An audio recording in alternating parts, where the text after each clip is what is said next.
Gestion de population d'espèces exotiques envahissantes, gestion et intervention. L'objectif de cette capsule est de vous donner des outils dans la gestion de la lutte contre les espèces exotiques envahissantes. La durée de cette formation est d'environ 15 minutes. Cette formation se déroulera en 3 parties. Les actions à mettre en place, le traitement des déchets, et enfin un quiz avec lequel vous pourrez tester vos connaissances.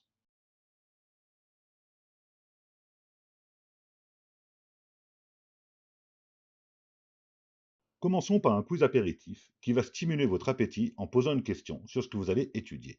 C'est l'effort de recherche qui compte, et pas l'évaluation. Plus l'espèce exotique envahissante est détectée précocement, plus les chances d'éradication sont importantes.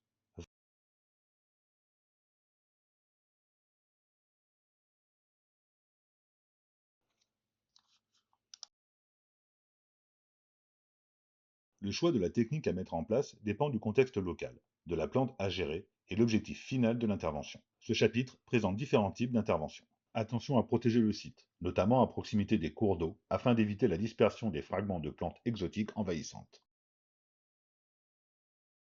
Nous aborderons dans ce chapitre les techniques de gestion des espèces exotiques envahissantes par fauchage, arrachage et paillage. Cliquez sur chaque vignette pour en savoir plus.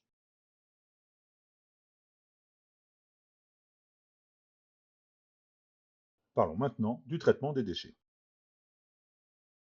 Si le traitement des résidus ne peut être réalisé sur site, il est important d'en assurer la traçabilité. Dans la mesure du possible, limitez au maximum les transports et la manutention. Cependant, en cas de présence de graines ou de certaines espèces avec un fort pouvoir de bouturage, les rémanents doivent être alors entreposés et exportés à l'aide de moyens évitant leur dispersion.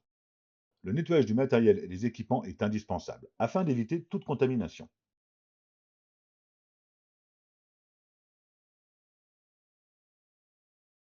En résumé, les différents types d'interventions sont le débroussaillage mécanique, l'arrachage avec mini-pelle et la toile de paillage. Le traitement des déchets, à laisser sur place, ou exportation des déchets de manière adaptée.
Le fauchage est une opération manuelle ou mécanique pratiquée 1 à 2 fois par an, consistant à réguler la hauteur du couvert herbacé.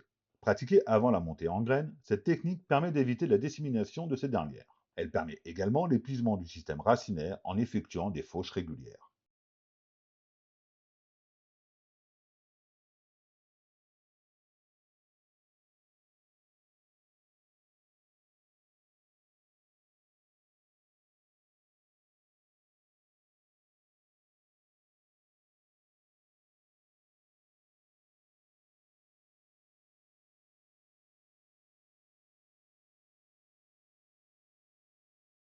L'arrachage est une opération manuelle ou mécanique qui consiste à retirer l'ensemble de la plante, y compris son système racinaire. Elle a pour avantage d'éliminer l'individu en entier, contrairement à la fauche, affaiblissant alors la population en place. Elle peut être utilisée pour des espèces terrestres, ambroisie ou renouée asiatique par exemple, et aquatiques, comme la jussie ou myriophile. Attention à bien porter des gants lors des opérations manuelles, afin d'éviter les risques d'intoxication.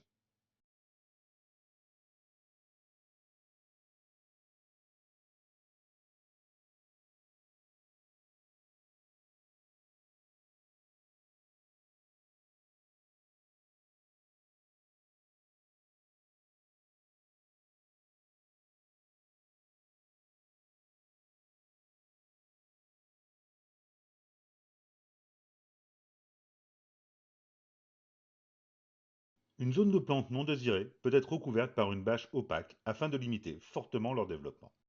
Cette technique donne des résultats variables en fonction de la plante et du site, mais elle est généralement efficace surtout lorsqu'elle est couplée à un arrachage et à une plantation. Cette technique de bâchage est valable pour de nombreux herbacées. Attention, dans le cas des renouées asiatiques, elle doit être complétée par une opération préalable d'arrachage ou de concassage du sol.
Ce quiz vous permettra de tester et d'approfondir vos connaissances.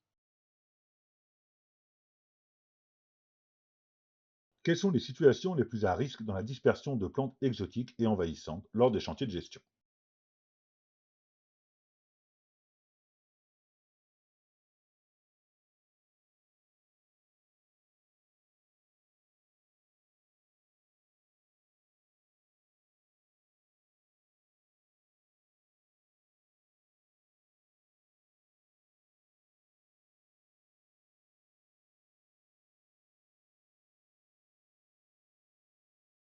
Quelles techniques peuvent compléter une opération d'arrachage?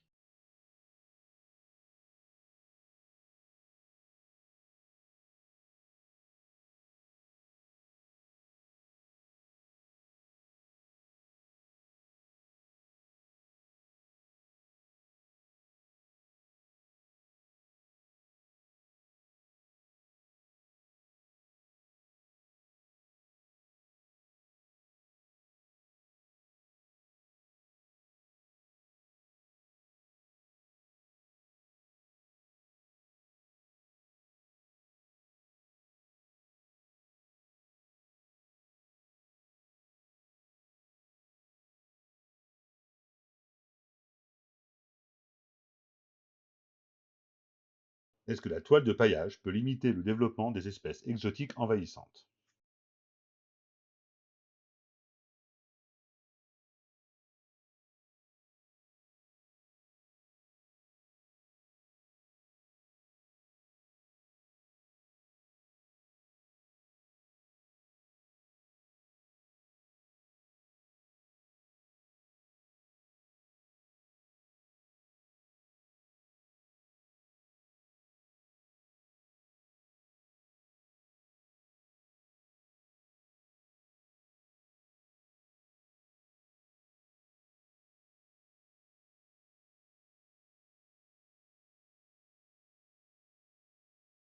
Quel traitement des déchets faut-il privilégier pour les espèces exotiques envahissantes?